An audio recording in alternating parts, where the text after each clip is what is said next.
Frenn glanced at her wrist, giving it a small shake to activate her sleek new PDD. The slim black band displayed the time 0600 against her fur, though it seemed more suited for bare skin and functioned best on iron-rich human flesh. She growled softly as the device lit up. Frenn, a Ural of the semi-bestial star-faring race from Dagmar Prime, had fur of a dull yellow hue, a common trait among her kind, though her faintly glowing pink eyes gave her a modest distinction, particularly in the early hours of the day. Urals with lighter-colored eyes often had a slight shimmer under specific lighting, whereas darker tones appeared ordinary. Frenn had undergone significant changes during her service with the Unified American States military, both physically and mentally. Once a typical Lipal, she was now what her peers dubbed a human-made werewolf drawing from ancient human myths. Her physique had transformed, becoming more muscular and imposing than the average Ipal. While her kind viewed her as monstrous, humans found her captivating and described her as beautiful, a sentiment that left her deeply puzzled. Rayburn, one of her comrades, often complimented her, and another human male, Brahm, had begun expressing flirtatious interest in her. Brahm was unlike Rayburn. His reddish-brown hair, smooth charm, and lean, agile frame set him apart. Frenn's sister Ramir jokingly referred to him as a rectangle human after sending a selfie with him, though the term's meaning escaped Frenn. Checking her PDD again, now 0601, Frenn exhaled in frustration, her breath forming smoky tendrils in the frigid air. She found this amusing since Dagmar Prime lacked Earth's biting cold. Many star-faring races, including New Urals, struggled to adapt to Earth's winters, bundling up in layers to survive. Humans, however, remained unperturbed until temperatures plummeted below freezing, their resilience a constant marvel. Frenn stood outside the staging area, her cold-weather paw shoes shifting restlessly as the company prepared for a frigid field training exercise. Unlike other star races, humans trained for combat in all environments, a contrast to the Apal's preference for warm battlegrounds or the Carlin's refusal to venture to planets below a balmy 75 degrees. The Rowan, known for their cold-adapted planet, had an edge in these conditions, but Frenn had faced Missouri winters before and found herself capable of enduring another. At least she was tougher than the recruits, who, clad in heavy winter gear, puffed warm breaths into the air, while Frenn stood resolutely in her Ipal battle dress uniform. She had even modeled the uniform once, much to Rayburn's teasing and Brahm's playful antics of pretending to take her pictures. As she watched the recruits shuffle about, visibly affected by the cold, Frenn noted how unaffected the humans seemed, even finding amusement in the discomfort of their extraterrestrial comrades. Human blood, rich in energy and dangerously unique, fascinated many star-faring races. Its fluctuating temperature and resilience to extreme conditions baffled them. Morning, Frenn came a voice that broke her thoughts. She turned to see Heimel approaching through the motor pool cargo area. "Well, hey there, Heimel," she greeted, noting the new E4 insignia on his chest. "I see you got your stripes," Heimel chuckled, hands buried in his field jacket. "Not everyone can lag behind the great Frenn. You should hear Zitan, he hasn't stopped complaining about getting his own." Frenn raised a brow. "Is this field training exercise bigger than I thought?" she asked, glancing down at Heimel. The Point, a shorter, athletic race from Pillin 4, shared structural similarities with humans but lacked their height, earning them the nickname Space Elves. They tolerated it with begrudging smiles. Heimel sighed, his breath fogging in the cold. "Yeah, multiple units are running war games. Not thrilled about it, though. I've got nothing but Jinn, humans, and points to work with, while you got the Yels and Zet and got all the Carlins." The Jinn were a unique addition to the Confederation, a four-armed race nearly eradicated in the war against the insectoid Dimir. Like others, they sought to repay the humans who had preserved their culture. Frenn glanced at the activity around her, bracing herself for the challenges of the day, her inner musings interrupted only by the persistent chill of Earth's winter. The Jinn population, once numbering in the billions at their peak, had dwindled to just a few million. Unlike other races, they adhered to strict cultural traditions, wearing ornate and intricately designed masks that concealed their faces, only revealing their true features to select individuals, such as a future spouse. One human, the first of his kind, reportedly persuaded a Jinn female to let him glimpse beneath her mask. As the story goes, he was awestruck by her appearance and vowed to keep her secret. When others prodded him for details, he cryptically described her face as being adorned with natural, eye-catching tattoos that seemed to mesmerize. The man's eloquence earned him respect, and he remained devoted to the Jinn woman, bound by honor. Humans, in their peculiar way, had a knack for surprising others. "Don't be so cynical," Zeytin remarked, stepping up beside Frenn and Heimel. He casually stroked his pet ferret, Carl the Boneless, nestled in his arms. Frenn raised a brow at Zeytin, noting he had recently been working on shortening the hissing S. Sounds in his speech, a habit she had been curious about for weeks. She suspected it might have something to do with his pet, perhaps trying not to frighten the creature. "You're not seriously bringing Carl out into the field, are you?" Frenn asked, turning toward him. "Zet, you know animals aren't supposed to be in the training zones. You're here to train recruits, not babysit a ferret." Carl had climbed into the warm, flared hood of Zetin's jacket, which maintained heat due to its design for his species' lower body temperatures. "Relax, Carl will be fine. Earth ferrets are made of tough stuff, just like humans," Zeytin replied dismissively. Heimel cracked open an energy drink with a ridiculous label, "Suck my star-spangled ding-dong cherry," and grinned. He's been saying it's his right as a citizen of the Confederation to bring Carl along. Frenn turned her piercing pink gaze toward Zeytin, her eyes narrowing. "Did you seriously pull an Article 69 over a pet?" she asked incredulously. Zeytin smirked with lazy amusement, absent-mindedly twiddling his clawed fingers in Carl's fur. "It's within my rights," he replied nonchalantly. Frenn shook her head in disbelief. "Unbelievable," she muttered, shrugging. "That's classic Zeytin," Heimel chuckled, sipping his drink with his half-lidded orange eyes.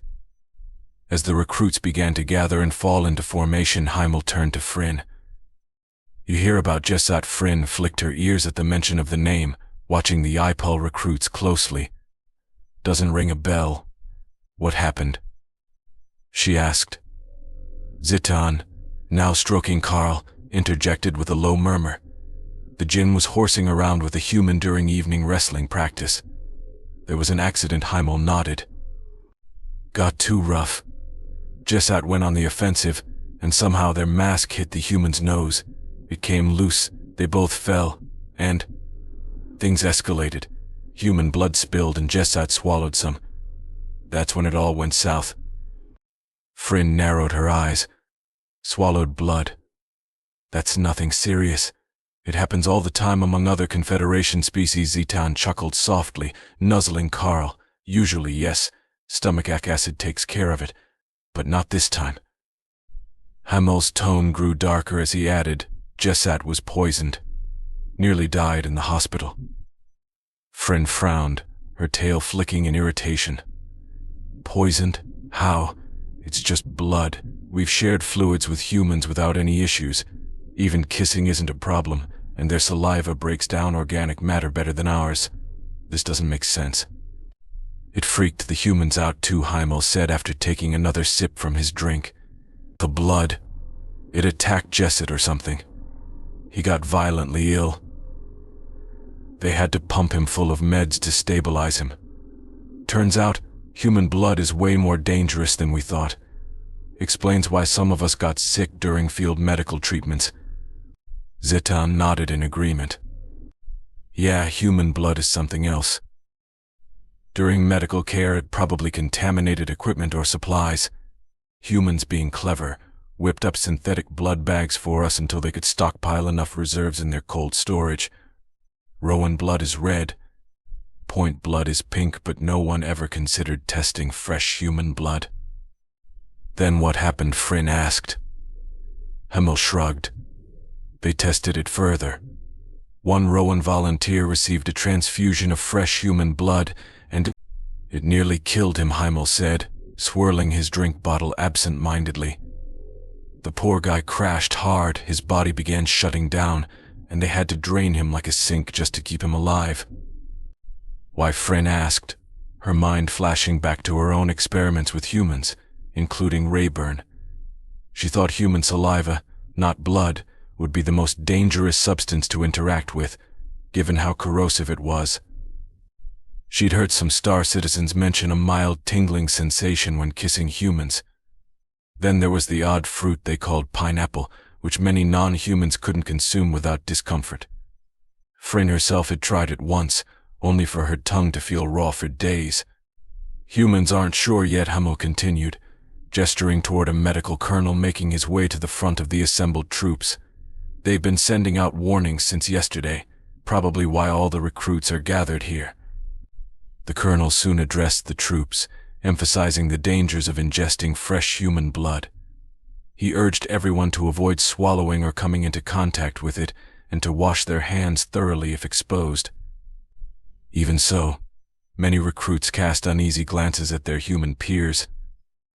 What happens if humans ingest our blood? Frenn asked curiously. Hummel chuckled. That's a non-issue. Humans have such potent stomach acids they could digest our blood like it was nothing. Honestly, they could crack us open like popsicles and drink us dry if they wanted to. Zitan, stroking Carl's fur, mused. Makes you wonder, doesn't it? They've never fed on us before. What if drinking our blood gave them powers? Frenn couldn't help but laugh, nudging Zetten's elbow. Humans don't gain superpowers from drinking blood. Don't be ridiculous. Except for vampires, Heimel interjected with a straight face. Humans have all sorts of bizarre myths. Who's to say some of them aren't true? Vampires don't exist, Frenn huffed, shaking her tail in irritation. Neither do zombies. I can't believe you've got recruits thinking humans can come back from the dead. Heimel shrugged. Say what you will, but I know I'm right. Frenn rolled her eyes. You're as bad as those males who swear humans have some sixth sense for when they're being watched. They've been stalking other recruits for weeks to prove it. How's that little project going? Heimel grinned, cracking open another energy drink. I heard you've gotten into a few scraps over it. Frenn crossed her arms defensively. The recruits aren't used to taking orders from a female. In Waipal culture, male recruits are led by males and females by females by females. These furballs were all civilians before they enlisted, so discipline's been a struggle. I requested a male co-leader to assist, but command told me to figure it out myself. I'm sure they'll catch on eventually. Zitan hissed with laughter, Carl mimicking his amusement with a chitter. I heard command told you to fix them yourself because she handles the furballs better. Frenn smirked. That's about right. Even Major Human said so. Wait, Major Human? Heimel paused mid-sip. I thought he was a myth. Oh, he's real, Frenn replied with a chuckle. He's stationed at Gilak as a medical officer. Zitan scratched under Carl's chin as the ferret purred happily. Look at those humans, he murmured, watching them move effortlessly in the freezing weather. It's like they don't even feel the cold. Human blood, Heimel began, only for Frenn to echo human blood in unison with him. The two exchanged amused glances before Heimel continued. Their iron levels are off the charts, which makes their muscles stronger. But their blood is also the most unique in the Confederation. It's even toxic to other humans. What? Frenn asked, confused. How can their blood be toxic to their own kind? It's about compatibility, Heimel explained. Humans have multiple blood types, each with positive and negative variants. O-negative, for example, is a universal donor, but giving someone the wrong type can trigger a deadly reaction. That's kind of what happens when non-humans ingest human blood. What kind of reaction? Frenn asked. watching a pair of Rowans struggle to carry a water jug while a human female easily hauled one in each hand. A male human followed shortly after, carrying 2 jugs in each hand.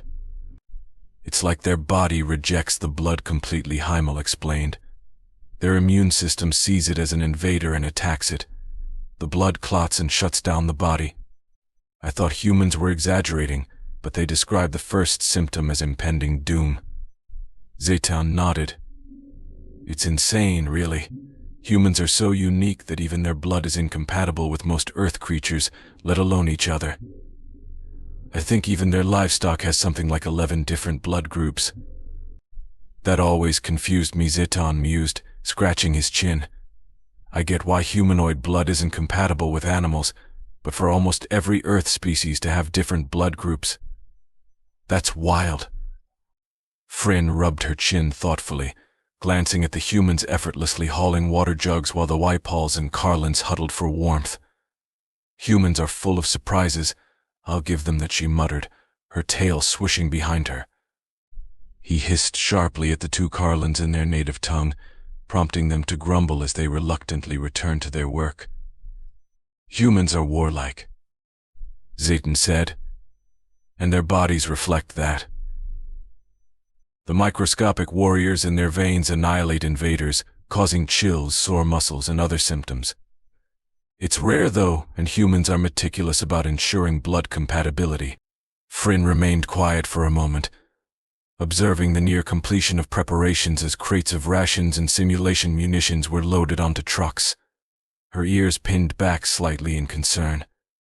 What if she began hesitantly? What if they make a mistake and give us human blood? If it's from the pre-packed blood bags, that blood has been purified through leukoreduction, removing white blood cells and making it safe, Zeytan explained, though his voice betrayed unease. You'll still get very sick and need hospitalization. Heimel's expression grew tense. If it's fresh human blood, directly transferred through a tube during a transfusion, it'll kill you in minutes. That Rowan who survived, he was lucky to already be in a hospital when it started. The human blood would wage total war on your system, shutting it down piece by piece. You'd feel yourself dying and there'd be nothing you could do. Sakes, Frenn whispered, frowning deeply. Is it the same for them if they take our blood? Heimel snorted. Not even close. Their bodies treat our blood like food. Don't repeat this, but I heard that when the Rowans first arrived, tests on survivors from Company 13 showed that human bodies absorbed all the nutrients from our blood, like drinking pineapple juice, and excreted the waste in their urine. Worse yet, they can do this with all our blood types. They won't gain superpowers, but Euro blood makes them hungry, Carlin blood makes them sleepy, and Po blood gets them high. Gen and Rowan blood gives them an energy boost.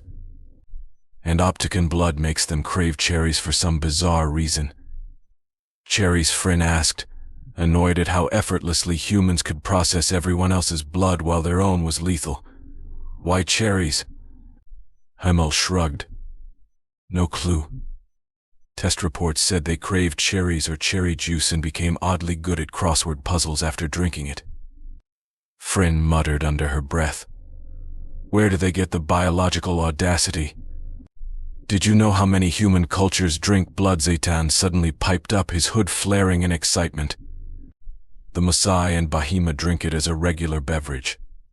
In Poland and Germany, they make sausage out of it. Ancient warrior cultures like the Romans and Scythians were rumored to drink their enemies' blood. And even today, some North American hunters eat the fresh hearts of their kills. Frenn and Heimel stared at Zeytan in horror while he continued enthusiastically listing blood-based recipes and organ dishes. Frenn turned visibly green at the mention of organs, but her queasiness was interrupted by the drill sergeant's call for all training companies to assemble.